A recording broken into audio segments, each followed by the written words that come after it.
My husband got back in shape and decided he could do better than me, so he filed for divorce, but quickly regretted it. Hey everyone, before we jump into today's video, I need your help.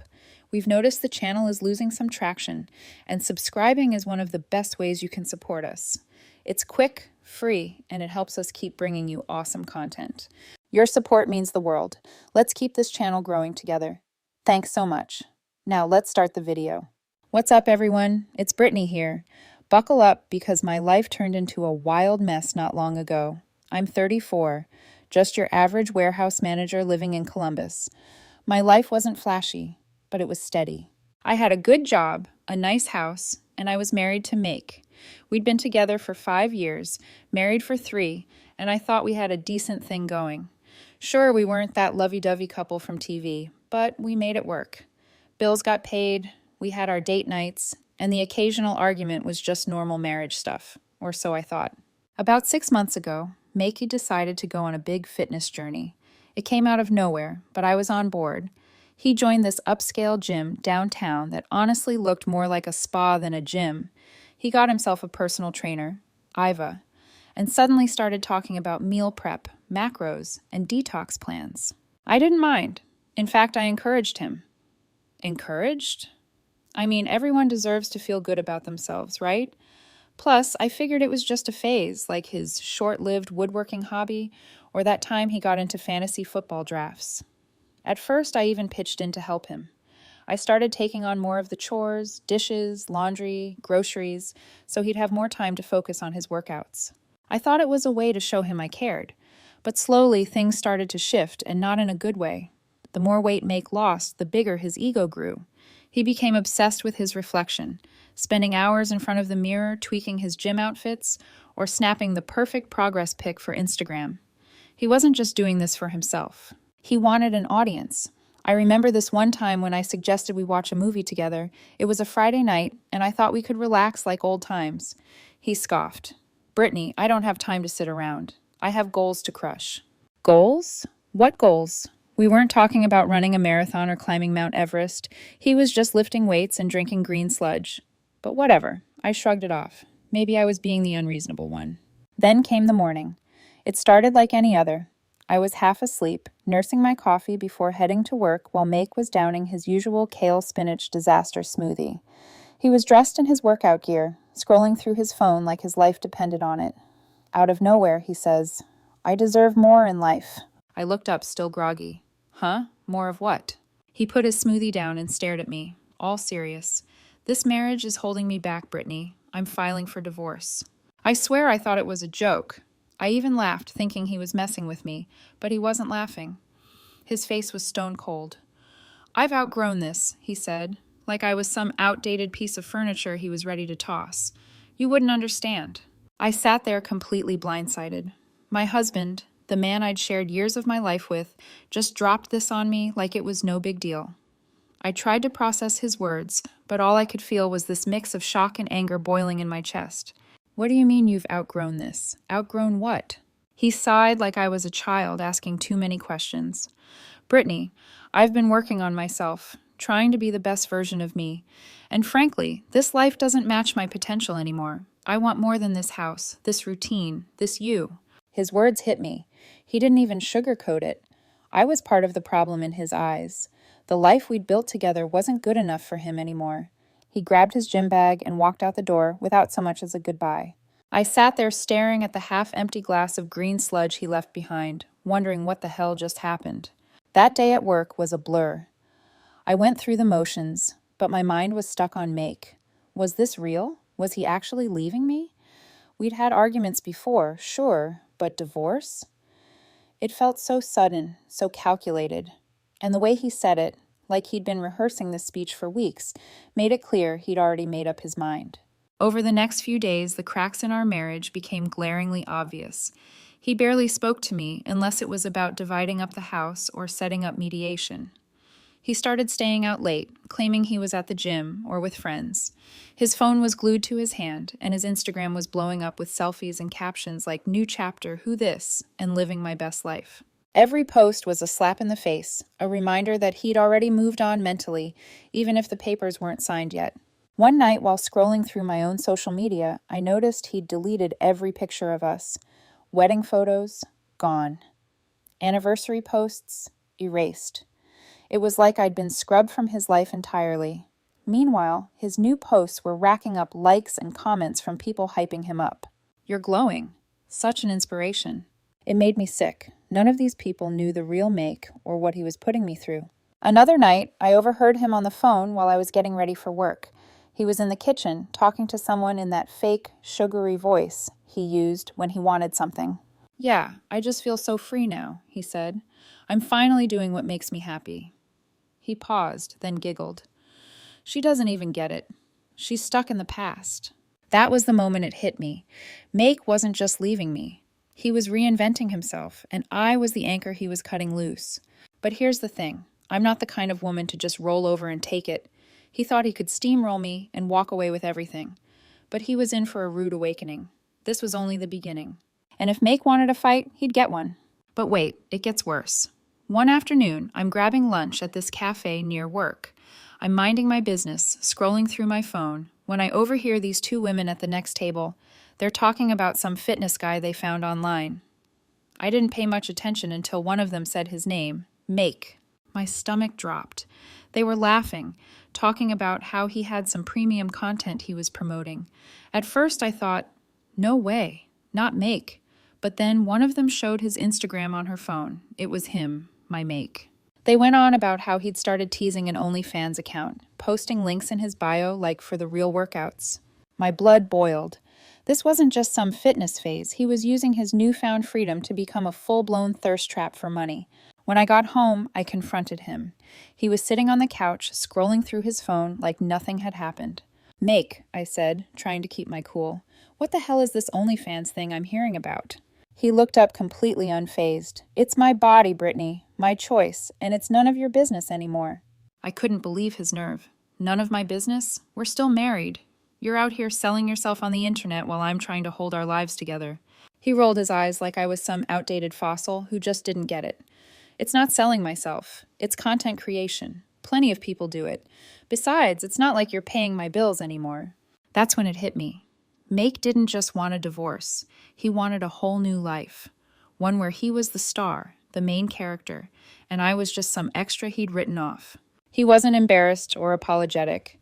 If anything, he was proud, like he'd finally found his true calling as an online spectacle.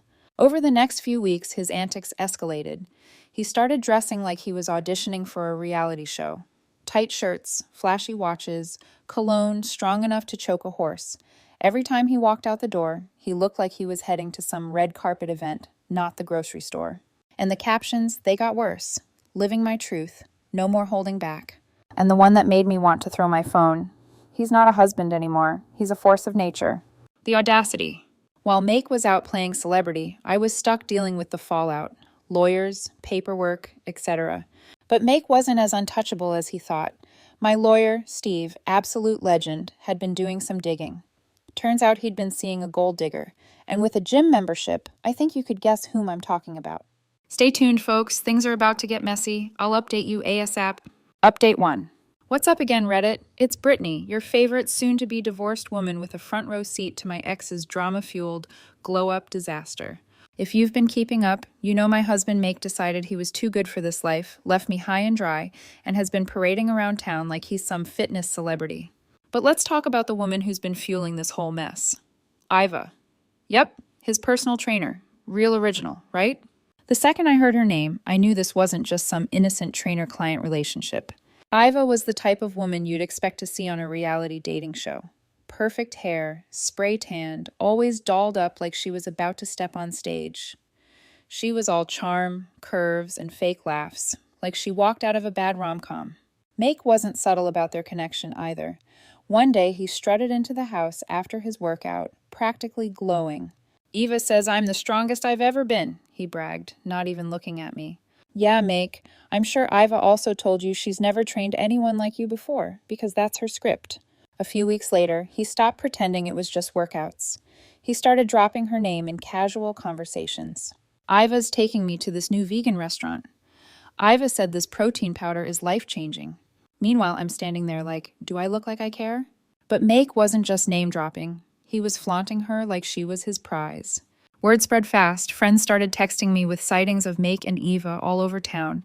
They were holding hands, laughing, and acting like some Instagram couple of the year. Make didn't even try to hide it. One night, he came home bold as ever and said, "Just so you know, Iva and I are dating now. I think it's time you accept that." Oh, I accepted it all right. Accepted that my husband had turned into a full-blown caricature of entitlement. He'd already mentally divorced me, so what did it matter to him if he added a public affair to his resume? The more I learned about Eva, the more my blood boiled. She wasn't just your average trainer. This woman had a history. My lawyer, Steve, who deserves a damn medal at this point, did some digging and found out Iva had pulled this stunt before. Twice, actually. She had a pattern. Find a married man, pump him up with compliments and validation, and encourage him to leave his wife. Then, once the dust settled and the money wasn't flowing, she'd vanish like Houdini. Iva was a professional homewrecker.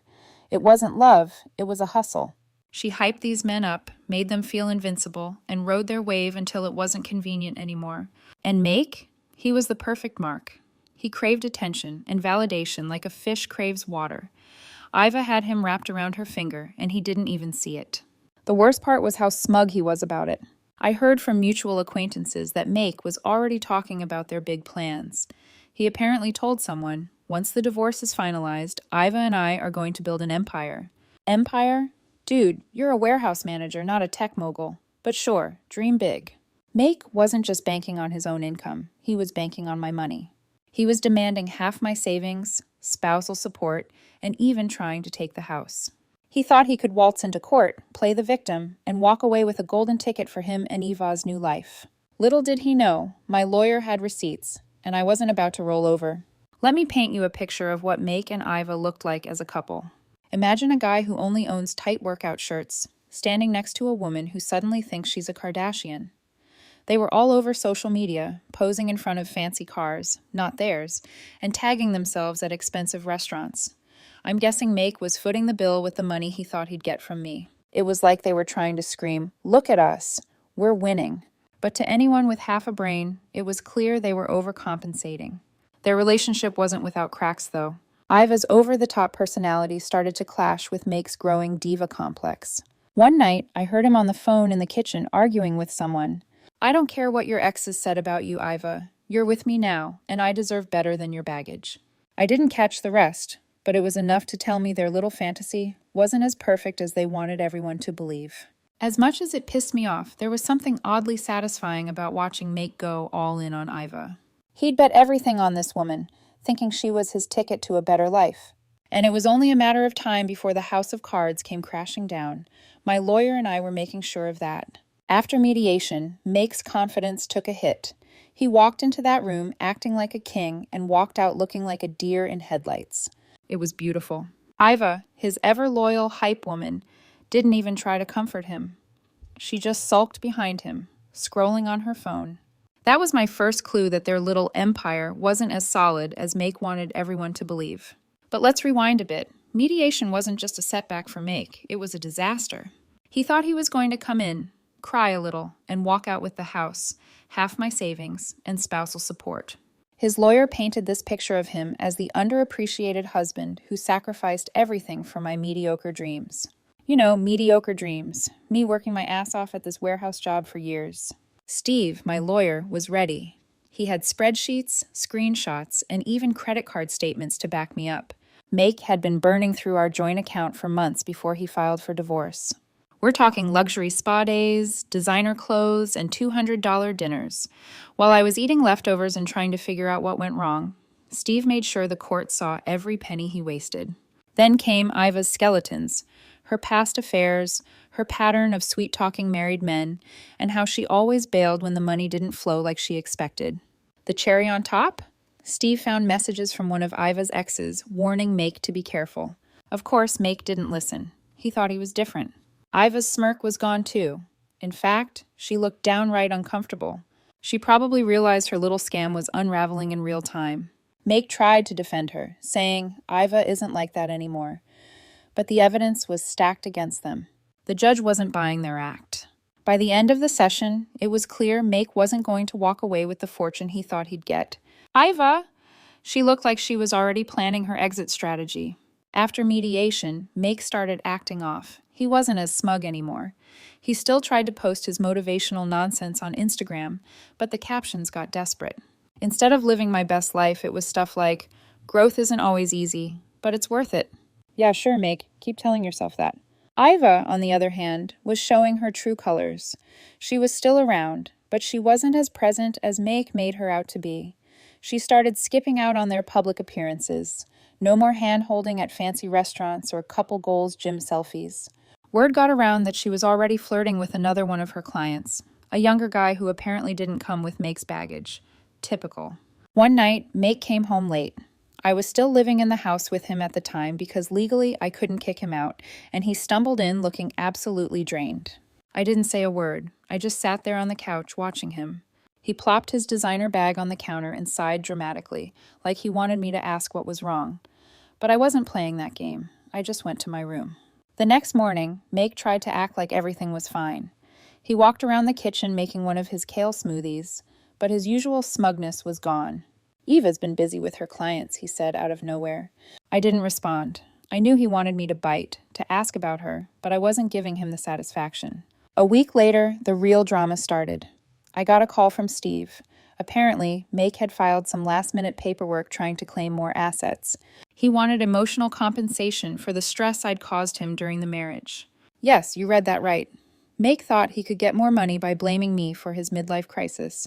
I couldn't believe the audacity. Steve, being the legend that he is, had already prepared for this nonsense. He filed a countersuit, showing how Make had drained our accounts and emotionally manipulated the situation to his advantage. He even included his Instagram posts as evidence. The captions alone were gold, proof that he wasn't some stressed-out victim, but a self-absorbed diva living his best life at my expense. Around this time, Iva officially went MIA. She stopped showing up to their gym sessions, stopped answering his calls, and even blocked him on Instagram. Yes, blocked. Make was losing it. I could hear him pacing around the house, calling her over and over. Eva, call me back. We need to talk. He sounded desperate, and honestly, it was satisfying. Eventually, one of his friends spilled the tea. Iva had moved on to another client, someone younger, flashier, and most importantly, not tied up in a messy divorce. Make was devastated. He tried to play it cool, posting cryptic quotes like, "Sometimes people aren't who they seem, and you can't build an empire with someone who's playing games." But everyone knew what had happened. His perfect woman had bailed the second things got tough. This was when Make's entitlement really started to crumble. He stopped going to the gym. His once glamorous outfits were replaced by sweats and messy hair. He even stopped posting on Instagram for a while, which was honestly shocking. It was like his entire identity had been tied to Eva and the fantasy of their new life, and without her, he didn't know what to do. One evening, he tried to talk to me. "Brittany," he said, standing in the doorway of the living room, "I think we need to reevaluate everything. This divorce, it's been hard on both of us." I stared at him, waiting for the punchline. "What are you getting at, Make?" He sighed dramatically, like he was the victim here. "I just think maybe we rushed into all of this. I mean, we had good times, didn't we?" I almost laughed. "Make, you filed for divorce. You told me I was holding you back, remember? Now that Eva's gone, you're having second thoughts? Unbelievable." He tried to play the sympathy card, talking about how lonely he was and how much he'd sacrificed for this marriage. But I wasn't buying it. "Make," I said, cutting him off. "You made your bed. Now lie in it." Make's little fantasy world was falling apart, and I didn't have to lift a finger. Karma was doing all the work. That's it for now, Reddit. I'll update you after the final court decision. And trust me, you won't want to miss it. Mission. Update 2. Hey Reddit, Brittany back again. You've stuck with me this long, so get ready for the grand slam of this whole mess. If you've been keeping up, Make, my soon-to-be ex-husband, thought he could dive into court, take everything, and start his new life with Iva, his personal trainer. But karma came calling, and now we're in the final stretch. Let me tell you how the courtroom drama played out, and why Make probably wishes he'd never stepped foot in there. Court day finally rolled around. Make walked in, but it wasn't the usual smug strut I'd gotten used to. No designer blazer, no cocky grin, just him and his lawyer, looking about as confident as a pair of kids walking into detention. He must have known things weren't going to go his way. The energy was off, and honestly, I loved every second of it. On the other side, there I was with Steve, my lawyer. He came prepared, carrying a binder so thick it could have doubled as a doorstop. I wasn't nervous at this point. I had nothing to lose. Make had already thrown every punch he had, and I was still standing. Today was about making sure I didn't just survive this. I won. His lawyer started by presenting his emotional compensation claim. I told you about earlier, painting a picture of Make as this long-suffering husband who had been emotionally drained by my lack of support for his personal growth. Apparently, my refusal to support his fitness journey, aka his affair with Iva, had been a form of neglect. Steve, my lawyer, let his lawyer go on for a while, allowing them to dig their own hole. Then it was our turn. Steve started by systematically dismantling their argument. He showed evidence that I'd not only supported Make, but had gone above and beyond during his so-called fitness journey. He presented proof that I'd taken over household chores, adjusted my work schedule, and even encouraged him to pursue his goals. He read aloud text messages where I offered to make him healthy meals, supported his gym sessions, and even suggested we attend couples fitness classes to strengthen our bond. Then Steve dropped the bomb. Make's emotional compensation claim wasn't just baseless. It was a blatant attempt to cover up his own emotional negligence. He presented emails and texts where Make openly ridiculed me to his friends, calling me boring and deadweight. He even had screenshots of him bragging about Iva and calling me his backup plan. But the real nail in the coffin came when Steve addressed the financial aspect of Make's claim. He presented our bank statements showing how Make had funneled thousands of dollars from our joint account into his luxury lifestyle. Make's lawyer tried to push back, but Steve wasn't done. He unveiled the ultimate piece of evidence, a journal entry from Make that Steve had subpoenaed. In it, Make had written about his master plan to leave me, get everything he could out of this marriage, and use the settlement money to fund his new life with Iva. The judge's face when he read that, pure disbelief.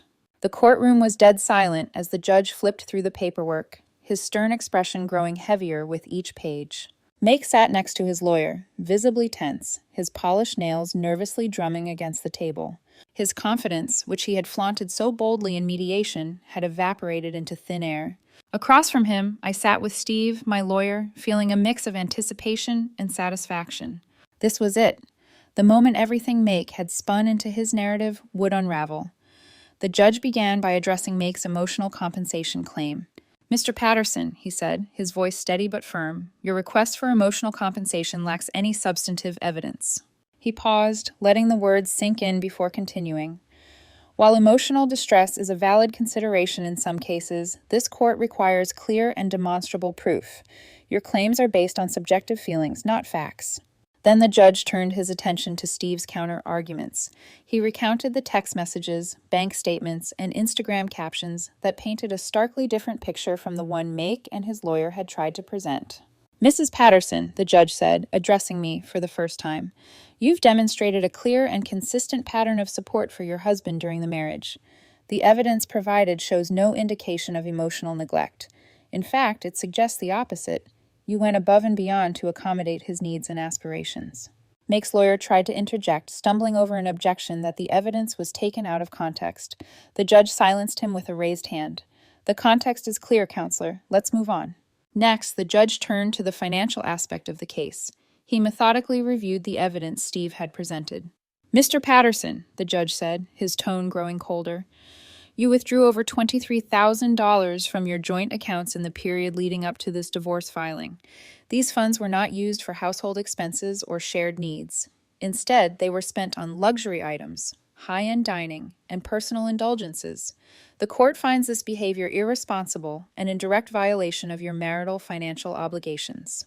Make squirmed in his seat, his face flushing a deep red. His lawyer attempted to downplay the spending, claiming it was part of his coping mechanism during a difficult time. The judge was unimpressed. "Coping mechanisms do not justify financial recklessness," he said sharply. Then came the house. Make had confidently argued he was entitled to half of it, claiming he had contributed emotionally, if not financially, to its upkeep. Steve was ready for this. He provided records showing I had paid the mortgage in full, maintained the property, and even handled renovations, all while Make contributed nothing. The judge didn't mince words. "The house will remain the property of Mrs. Patterson," he declared. "Mr. Patterson, You have no financial claim to it based on the evidence presented. Make's jaw dropped. His lawyer whispered something in his ear, but he waved him off, too stunned to respond. The judge wasn't done. Furthermore, he continued, due to the unauthorized use of marital funds, Mr. Patterson is ordered to reimburse Mrs. Patterson in the amount of $23,750. You could have heard a pin drop. Make's lawyer slumped in his chair, visibly defeated. Make himself looked like someone had knocked the wind out of him. His carefully curated narrative had collapsed in spectacular fashion, leaving him with nothing but the consequences of his actions. The ruling was final. No appeals, no loopholes. The judge closed his folder and said, "This court is adjourned." I leaned back in my chair, a wave of relief washing over me. Justice had been served, and for the first time in months, I felt like I could breathe again. Leaving the courtroom, the tension in the air was palpable. Make's lawyer was already packing up his briefcase, avoiding eye contact with anyone. Make trailed behind him, his head hanging low. For someone who had strutted into this process with the confidence of a reality TV star, he now looked utterly defeated. Steve patted me on the back as we walked out. "We did it," he said with a small smile. I nodded, grateful for his work. He'd not only defended me, but also exposed the truth behind Make's manipulative tactics. As I exited the courthouse, I couldn't help but glance back at Make. He was still standing there, staring blankly at the floor. For a brief moment, I felt a twinge of pity, but it quickly faded. He had orchestrated this chaos, and now he was facing the consequences. Over the next few days, the fallout of the ruling became glaringly obvious. Make was ordered to vacate the house within 30 days, and I made sure to enforce it. He tried to stall, claiming he needed more time to get his affairs in order, but I didn't budge. I reminded him that he'd had plenty of time to prepare while he was busy flaunting his affair with Iva. Begrudgingly, he packed up his things and moved out. Watching him leave that final day was oddly satisfying. He loaded his designer luggage into an old car, one of his friends had apparently loaned it to him, and drove off without so much as a goodbye. The house, once filled with tension and resentment, suddenly felt peaceful. Make's financial situation spiraled quickly. Without access to my income or the marital funds he'd been draining, he was left to fend for himself. He tried to sell off some of his designer clothes and watches, but it wasn't enough to cover the debt he owed me. Word got around that he was borrowing money from friends who were quickly growing tired of his sob stories. As for Iva, she was long gone. She didn't return his calls or messages. One night, about 2 weeks after the ruling, Make showed up at the house unannounced. I opened the door to find him standing there, his once flawless appearance replaced by messy hair and tired eyes. He looked like he hadn't slept in days. "Brittany," he said softly, his voice cracking, "can we talk?" I stepped outside, closing the door behind me. "What do you want, Make?" He hesitated, wringing his hands. I wanted to say I'm sorry for everything. I made mistakes, big ones. I let Iva manipulate me. I got caught up in this fantasy, and I ruined everything. Ruined." His words sounded rehearsed, but the desperation in his eyes was real. He wasn't here to apologize out of genuine remorse. He was here because he had nowhere else to turn. "I don't know what you expect me to say," I replied, my tone calm but firm. "You made your choices. You chose Eva. You chose to try and take everything from me, and now you're dealing with the fallout." Tears welled up in his eyes. Can we at least be civil? Maybe start over? I have nothing, Brittany. I'm lost." I stared at him for a moment, feeling nothing but resolve. "Make, I gave you everything. My support, my trust, my love, and you threw it all away. You don't get to come back now and ask for a second chance. That's not how this works." He broke down, sobbing on my porch, but I didn't flinch. After a moment, I stepped back inside and closed the door, leaving him outside with his regrets. Since that day, I've moved on. As for Make, I've heard through the grapevine that he's still struggling to get back on his feet. He's burned bridges, lost friends, and is now facing the reality of his own choices. Sometimes karma doesn't just knock on the door, it kicks it down. And for Make, it left him with nothing but the consequences of his actions.